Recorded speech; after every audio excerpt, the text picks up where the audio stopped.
voltar a falar sobre escatologia. Ontem eu falei sobre o anticristo e hoje eu quero falar um pouco sobre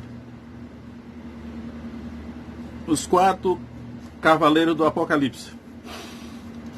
Então, Apocalipse capítulo 6, nós encontramos uma sequência de cavalos e cavaleiros. Então fala de um cavalo branco, de um cavalo vermelho, de um cavalo preto e de um cavalo amarelo. Cada um desses cavalos tem um significado, ou dessas cores, né? Tem um significado. Mas antes de entrar diretamente no texto de Apocalipse capítulo 6, eu vou examinar uma sequência de juízo de Deus que está no Antigo Testamento. Então, o juízo de Deus que está no Antigo Testamento, seguidamente, que é exercido contra Israel, especificamente contra Judá. Ezequiel fala desse juízo, Jeremias fala muito também. E a sequência do juízo de Deus no Antigo Testamento, ameaça contra o seu povo Israel, especialmente Judá, é uma sequência geralmente de três juízos, que são a espada significa guerra, a fome e a peste. Esses 3 juízos, eles são usados por Deus para castigar a desobediência do seu povo. A espada, a fome e a peste, a doença. Então vou examinar alguns textos do Antigo Testamento para respaldar essa sequência. Então diz aqui, Ezequiel, vou ler primeiro Ezequiel 14, 21, que diz o seguinte: porque assim diz o Senhor Jeová, quanto mais se eu enviar os meus 4 maus juízos, a espada, a fome, as feras e a peste contra Jerusalém, para cortar dela homens e animais, ou feras, né? Então aqui, além desse juízo que eu falei, a espada, a fome e a peste, aqui é acrescentado as feras, né? Os animais ferozes e tal. Agora eu vou ler algumas passagens de Jeremias. Então Jeremias 14, 14 vai dizer também a mesma coisa. Jeremias 14, 14. Jeremias 14, 14.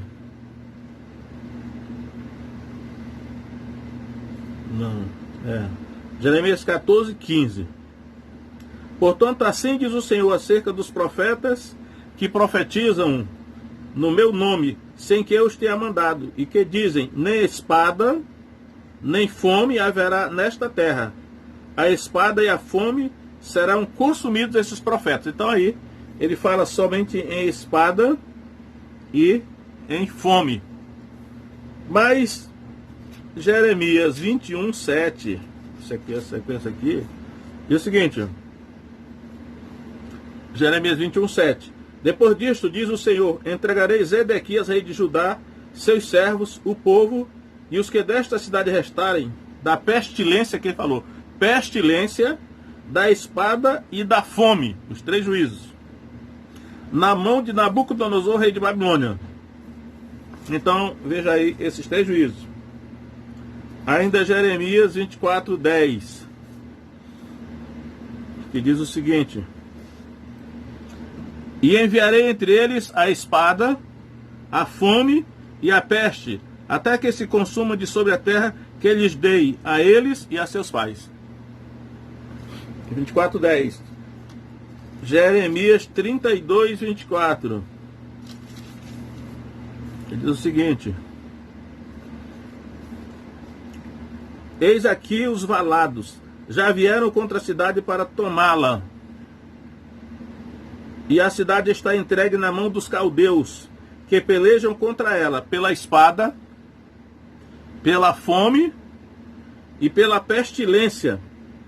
O que disseste se cumpriu, e eis aqui o estáis presenciando. Então, novamente, né, aí quando antes da queda de Jerusalém, Deus ameaça a infidelidade do seu povo com essas 3 pragas. E no verso 36, ele ainda vai dizer o seguinte: por isso agora, assim diz o Senhor, o Deus de Israel, acerca desta cidade, da qual vós dizeis, já está dada na mão do rei da Babilônia, pela espada, pela fome e pela pestilência. E 42 de Jeremias 42, 22, diz assim: agora, pois, sabei por certo que morrereis à espada, de fome e de peste, no mesmo lugar onde desejais ir, para lá morardes. A espada, de fome e de peste. Então, essa sequência de juízos aí que Deus usa no Antigo Testamento contra o seu povo, é a mesma sequência que está em Apocalipse 6. Né? E só que aqui em Apocalipse 6 não está falando com Israel, não está falando com Judá, mas está falando, acredito que está falando com a igreja, em primeiro lugar, né? Mas pode ser estendido a toda a terra, né? Porque aqui já a visão do Apocalipse é uma visão da terra toda. Então eu vou ler só o verso 8 aqui inicialmente. Diz assim, Apocalipse 6, 8. E olhei e vi um cavalo amarelo. E aqui eu já quero novamente esclarecer que esse cavalo amarelo, na verdade, não é pacífica essa tradução de amarelo, porque o correto seria verde, um cavalo verde, porque no grego é cloros, o clorós, o cloro, clorofila, é de cloro, é verde, o cavalo verde. Só que é um verde, do capim verde, mas o capim verde, quando ele é assim, muito queimado pelo sol, ele fica amarelado, né? Então seria um verde amarelado. As traduções geralmente trazem amarelo, mas o normal seria verde, porque é clorós, de clorofila. Então vi um cavalo amarelo. E o que estava sentado sobre ele tinha por nome Morte. E o inferno seguia. Preciso dizer também que essa palavra inferno aqui é a palavra Hades, né? Que é um lugar, de fato é um lugar, mas creio eu que, além de ser um lugar, é também um príncipe ou um principado que governa o mundo dos mortos, né? Hades. Os gregos, eles tinham muito conhecimento nessa área desse principado chamado de Hades. Ele o seguia, né? Porque é impossível um lugar seguir, porque Thanatos é o anjo da morte e o Hades o seguia. Então, ele é um príncipe. E foi-lhe dado autoridade para matar a 4ª parte da terra. A 4ª parte da terra. Aí vem com a espada, com fome e com peste e com as feras da terra. Então a mesma sequência lá do Antigo Testamento dos juízos que Deus usa contra o seu povo. No caso ali, principalmente Judá, né, que foi Jeremias escreveu antes da queda de Jerusalém. Ele estava em Jerusalém quando Nabucodonosor tomou a cidade. E o profeta Ezequiel, que é um profeta do exílio, ele já profetizou estando na Babilônia, profeta do exílio, né? Então esses são os juízos que Deus normalmente ele usa. E aqui a informação é que nos últimos dias esse juízo irá sobre toda a terra. Porém, eu tenho pensado o seguinte, a questão de Deus é com o seu povo. Inicialmente Deus tem aliança com o seu povo. No caso, o seu povo no Novo Testamento é a igreja.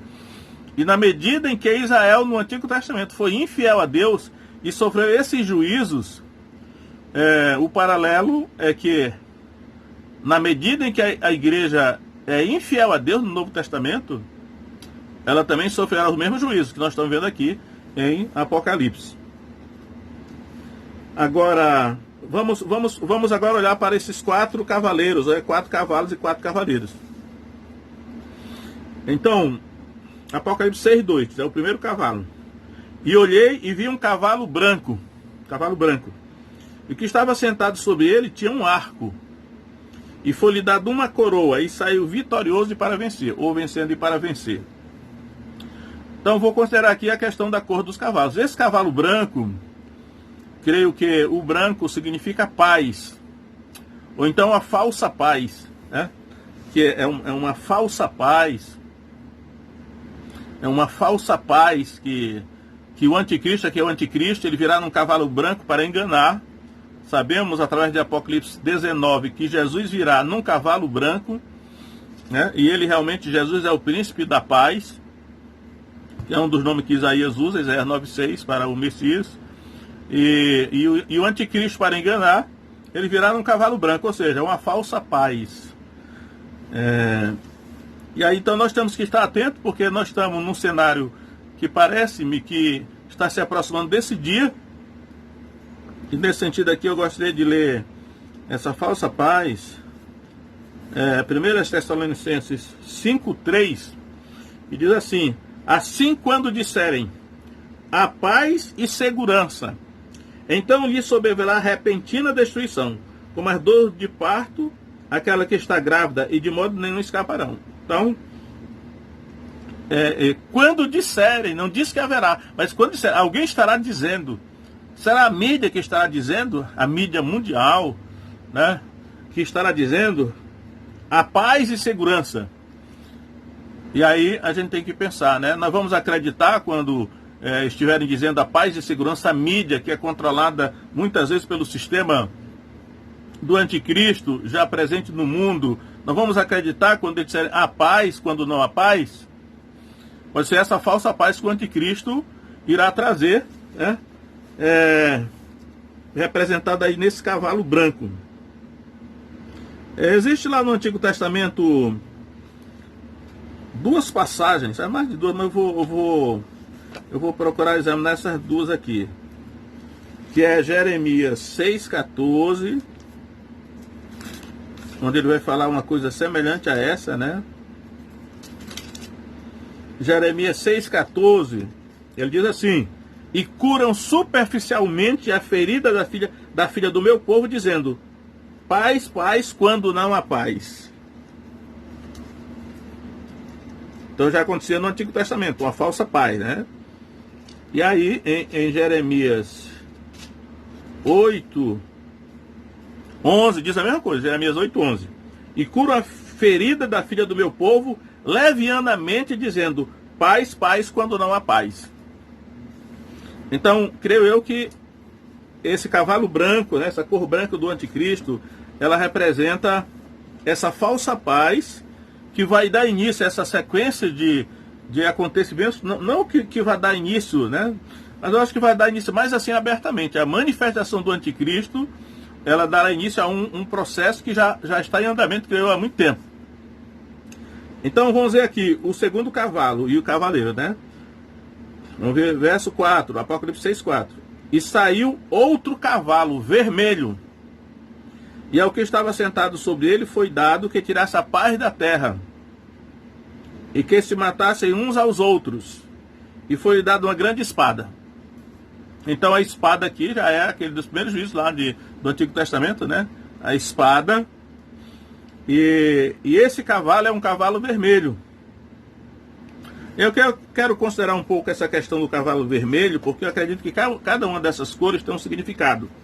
Aqui eu não vou afirmar categoricamente, dogmaticamente, mas eu vou fazer aqui um exercício assim de imaginação, né? Vamos levantar algumas hipóteses aqui para que reflitamos, né, a situação que nós estamos vivendo, né? Algumas coisas já aconteceram, vamos ver se não se encaixa aqui. Então, por exemplo, o cavalo é vermelho. O que fala a cor vermelha? Então, eu quero...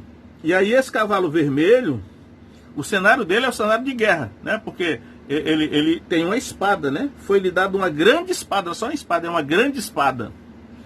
Os adjetivos na Bíblia têm um significado. Deus, ele dificilmente usa hipérbole, ele não exagera. Quando ele diz que é uma grande espada, é realmente uma grande espada. Existe uma diferença entre espada e uma grande espada.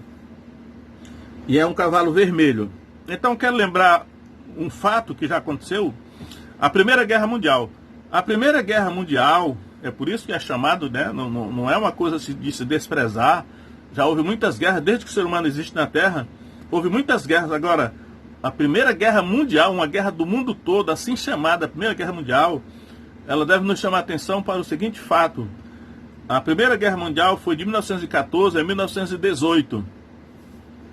E no meio da Primeira Guerra Mundial aconteceu uma coisa chamada a Revolução Russa, que na verdade é a Revolução Comunista. Em 1917, na Rússia, foi iniciada a Revolução Comunista, que até hoje nós vemos resultado disso, né? A cor do comunismo internacional, o vermelho é a cor do comunismo internacional. Então deve nos chamar a atenção esse fato de que essa cor vermelha, que está atrelada a essa espada, uma grande espada, e esse cavaleiro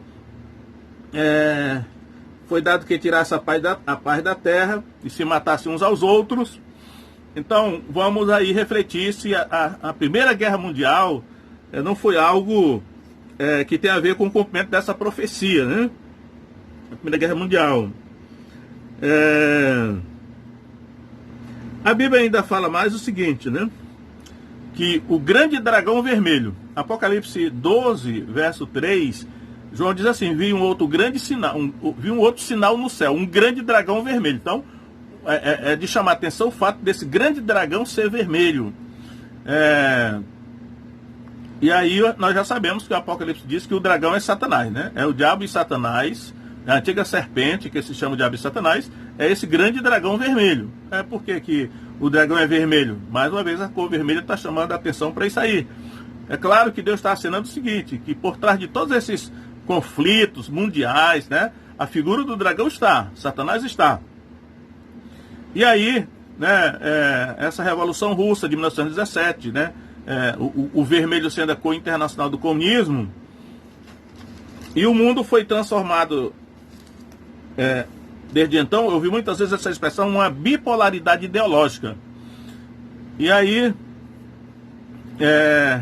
houve esse período entre guerra, e veio a Segunda Guerra Mundial. Acredito eu que a Segunda Guerra Mundial, o período entre essas duas guerras, ele foi uma preparação para a Segunda Guerra Mundial, né?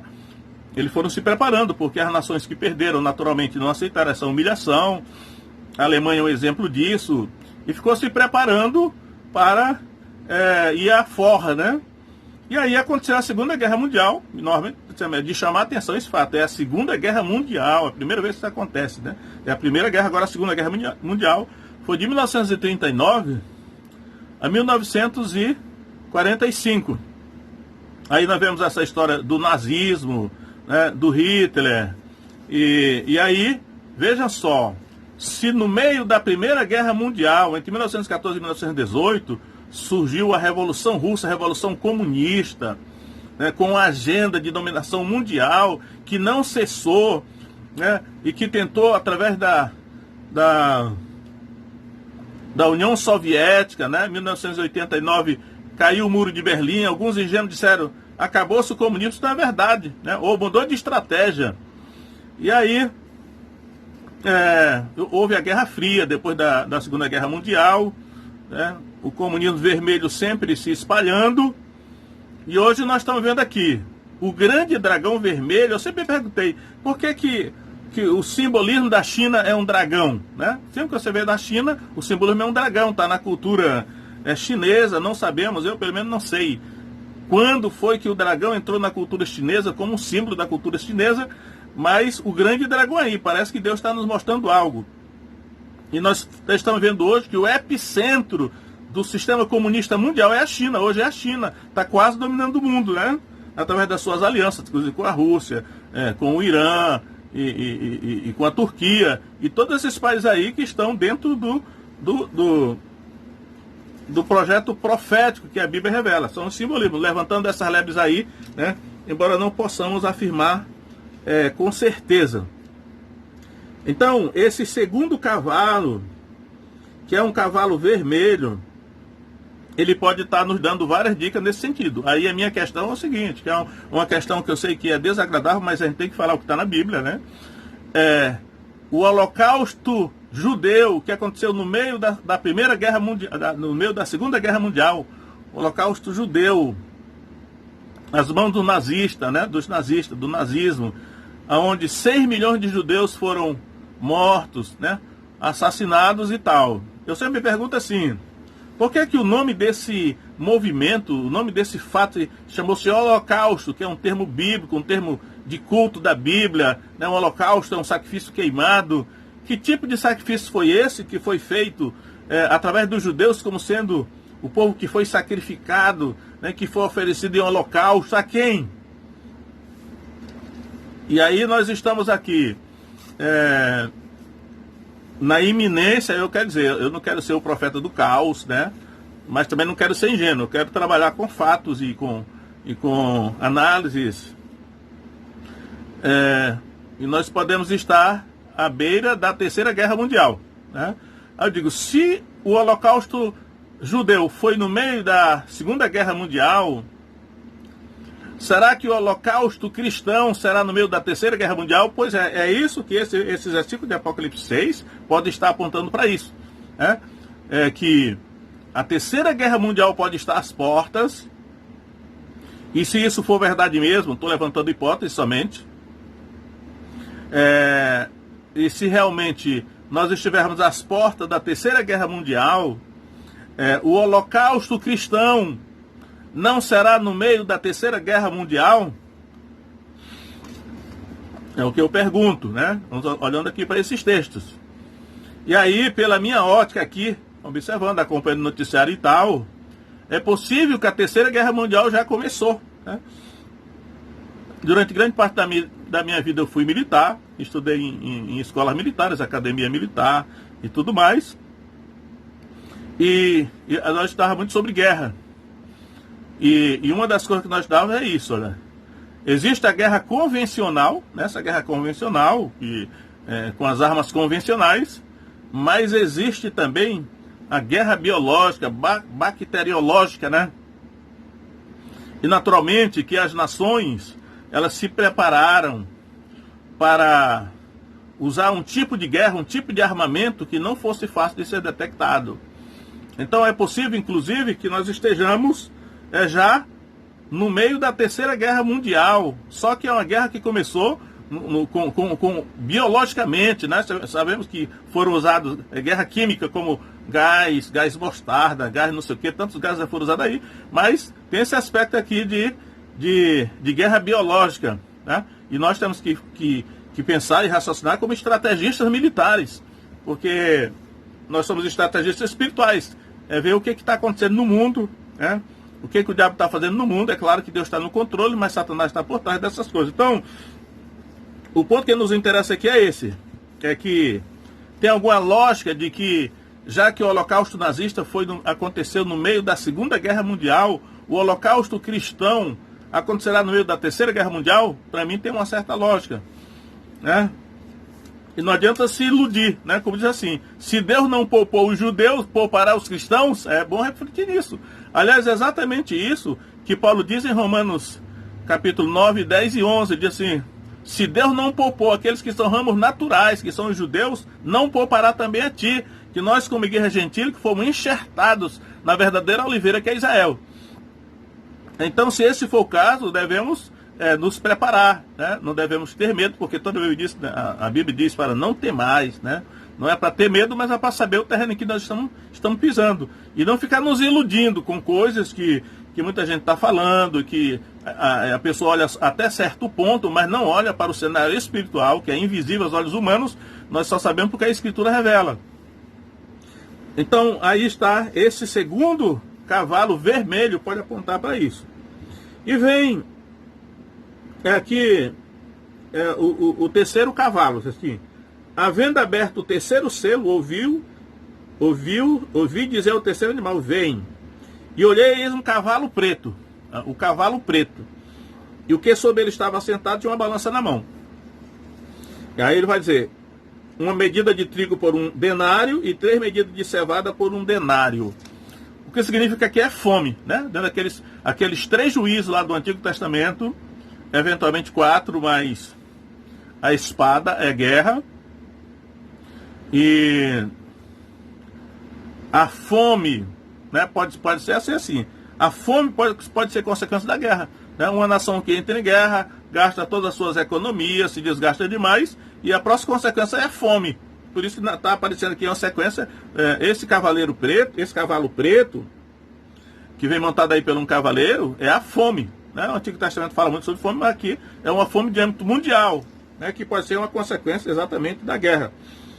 E aí, pela lógica, esse é o terceiro cavalo. O quarto cavalo, e olhei e vi um cavalo amarelo, que é esse verde. E pela lógica, na sequência, esse cavalo verde aqui, que a tradução é amarelo, mas pode ser amarelado, mas é cloros, seria a peste. Né? Esse quarto cavalo seria a peste. Pela lógica, né, do juízo de Deus, a espada, a fome, a peste. Só que esse quarto cavalo aqui, ele fala como que de um resumo dos outros anteriores. Né? Então ele diz aqui: e o que estava sentado sobre ele tinha por nome morte. Morte, né? E o inferno seguiu, o Hades o seguia. Que o Hades é um príncipe. E foi-lhe dado a autoridade para matar a quarta parte da terra, com fome, com a peste e com as feras da terra. Então tá subentendido aqui a espada já, né? Ele faz um resumo dos cavaleiros anteriores, né? Um resumo dos outros. E ele acrescenta aqui com as feras da terra. O que me chama a atenção aqui é que foi-lhe dada a autoridade para matar a quarta parte da terra. Eu fiz aqui um cálculo. A quarta parte da terra hoje, se esse cavaleiro, né, que se chama Morte, Thanatos, né, e que é seguido pelo Hades, eu fiquei até me perguntando por que o Hades segue esse cavaleiro chamado de Thanatos ou Morte. Porque o Hades, que eu creio que ele é o príncipe do mundo dos mortos, é o príncipe do mundo inferior, que é o mundo morto, é porque vai ter tanta morte que ele já está ali para levar para lá, né, para lugar que também é um lugar, né? Hades também é um lugar. Mas ele vai matar um quarto, né? Ele recebeu autoridade para matar um quarto da terra. Ora, considerando que hoje a população do mundo está por volta de mais de 7 bilhões de pessoas, né? Eu acho que já ouvi falar de 7 bilhões e 700 milhões, mas eu coloquei assim uma média de 7 bilhões e meio, dividido por 4, dá mais ou menos 1 bilhão e 800 milhões de pessoas. Então já imaginou isso?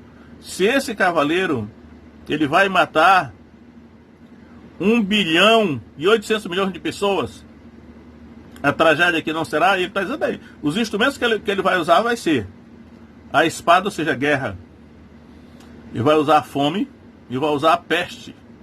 A peste é uma doença, é vírus, é bactéria, é fungos, é todo tipo de micro-organismo. Não importa os agentes humanos que estejam sendo usados para disseminar, para fazer isso aí, né?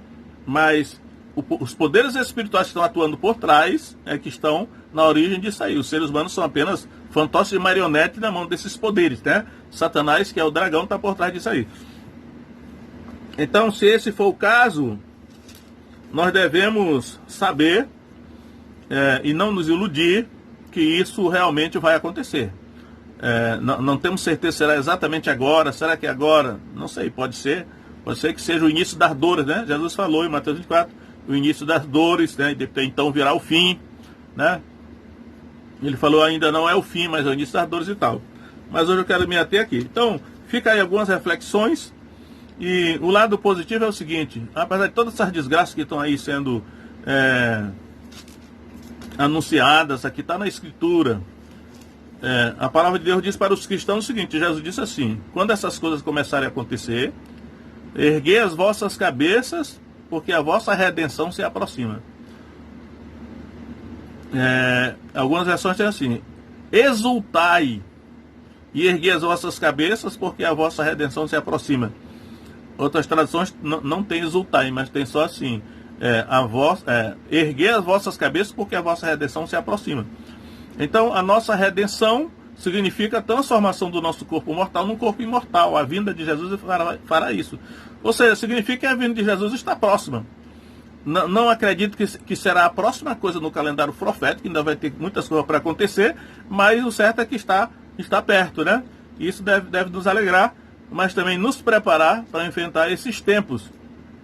E eu creio que a Escritura é a bússola, é o guia, confiança em Deus, e devemos mais do que nunca procurar ser fiéis a Deus.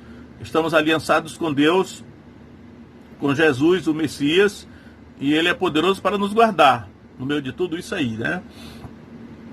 Então reflita aí nessas coisas, né? Não se iluda com muitas ilusões que estão sendo feitas pelo mundo, porque o que vai acontecer é o que está escrito aqui na Escritura, né? A nossa esperança é a vinda de Jesus, e está próximo. O que vier pela frente nós iremos enfrentar como nossos antepassados enfrentaram, com fé e confiança no nosso Deus. Então que o Senhor possa abençoar cada um de vocês, em nome de Jesus, amém.